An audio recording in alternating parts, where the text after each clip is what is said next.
Jamen det var egentlig fordi, at der var så mange af mine venner, der havde en profil, og som så, hvorfor jeg ikke var på Facebook.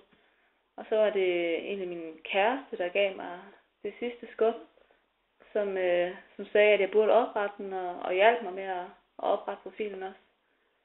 Mm. Så det var egentlig et slags pres fra venner og kæreste, fordi de nu var medlem af det her community, synes de også, jeg burde være medlem. Ja. Kan du huske, hvad der så fik dig til at give efter for presset? Det var fordi, de forklarede, at det var stedet, hvor man holdt kontakten og snakkede med hinanden. Og altså, det var det nye Messenger, det var lidt out, fik jeg sådan fornemmelsen af. Nu er det ligesom Facebook, hvor man mødtes. Og så stod jeg til min kæreste, jeg stod til at skulle flytte til Berlin på det tidspunkt. Og så virkede det jo som en oplagt mulighed for at kunne holde kontakt med dem derhjemme på en nem måde. Hvad var så din første oplevelse? Kan du huske det siden?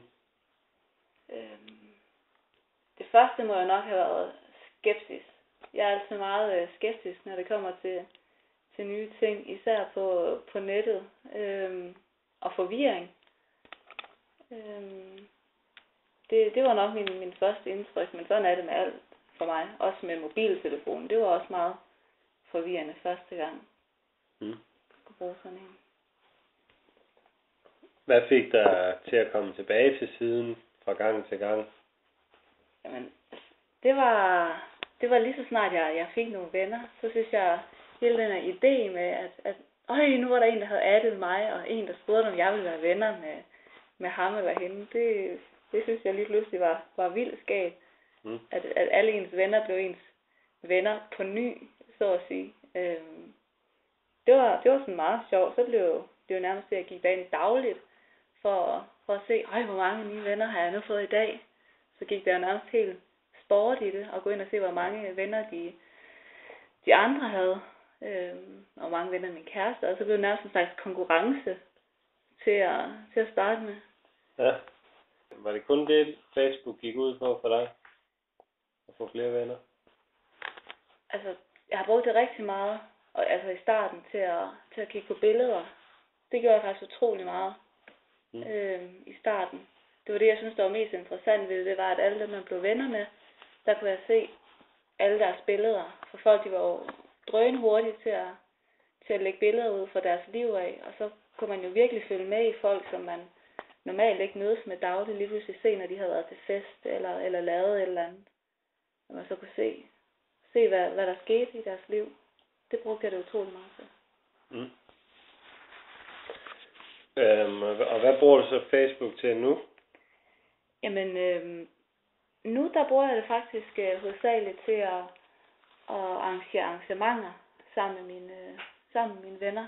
Fordi altså, jeg er med i sådan en masse forskellige grupper, for eksempel gamle arbejdskolleger og mit basketballhold, og mit gamle basketballhold, og venner fra Esbjerg, hvor jeg har boet, og nye venner fra mit studie. Så er jeg sådan medlem af sådan en hel masse grupper, og når vi skal lave noget internt sammen, så er det super smart at arrangere det på Facebook. Fordi der inviterer man jo bare dem, man vil have med til det her event. Og så kan man snakke sammen om indbyrdes, hvilken dato det skal være, så alle har mulighed for at sige til eller fra, hvilke dage der passer bedst, og hvad der skal foregå til det her arrangement.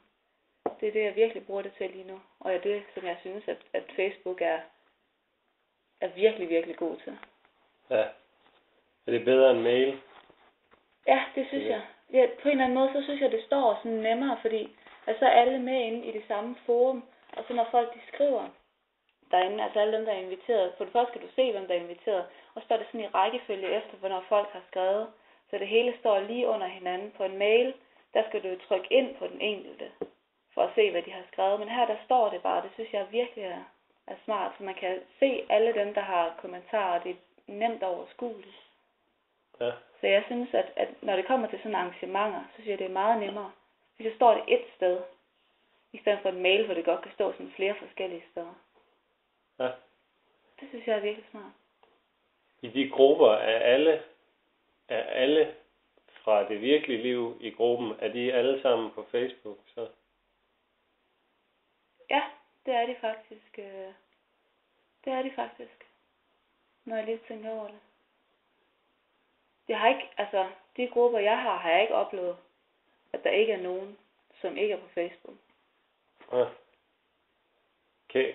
Altså, er der nogen i din aldersgruppe, som ikke er på Facebook?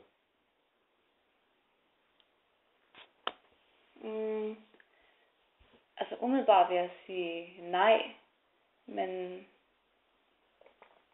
nu, det ved jeg faktisk ikke helt, fordi man kan jo sige, at hvis de ikke er på Facebook, så er jeg jo på en måde ikke venner med dem.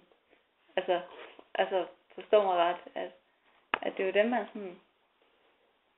Altså, jeg snakker jo med dem, der er på Facebook. Hvis folk ikke er på Facebook, det er nogen, jeg ikke har snakket med i lang tid, så kan det godt være, at jeg ikke tager kontakt til dem, eller de ikke tager kontakt til mig.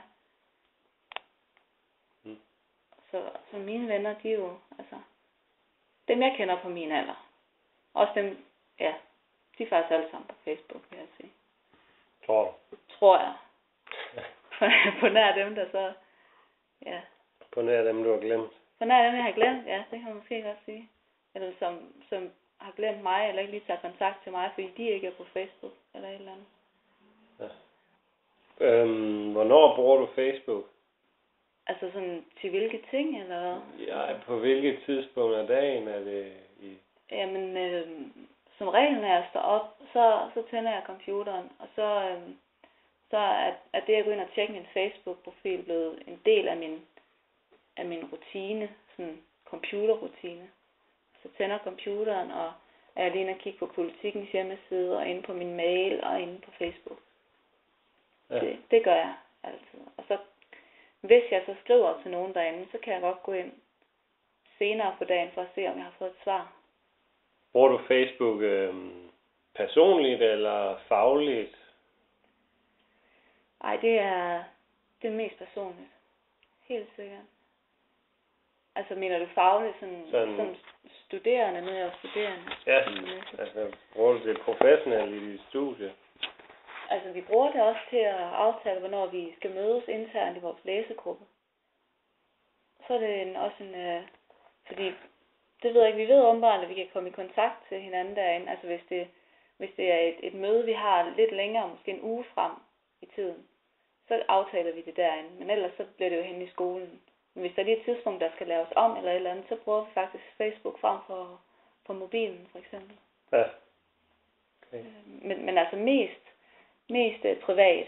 Men fordi at det der igen med venner på Facebook, er jo ikke bare sådan private venner, det er jo også dem fra studiet. Altså, så man både laver noget med socialt, men også fagligt.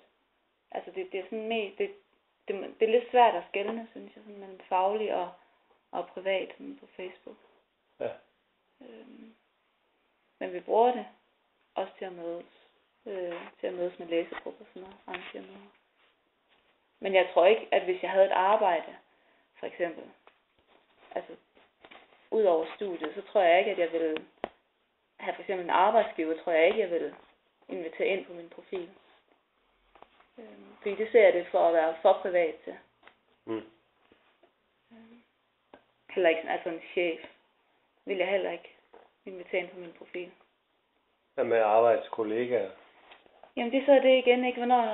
Hvornår skelner man det? Det er fordi, at man kan jo sige, at de studerende, som går på min studie sammen med mig, de er jo både mine kolleger, men de er jo også mine venner, for vi laver jo også alt muligt socialt sammen. Men jeg tror, hvis det var kolleger, jeg også ville lave noget mere socialt, så vil jeg invitere dem ind. Hvis det var nogen, jeg ikke sås med privat, så vil jeg ikke adde dem.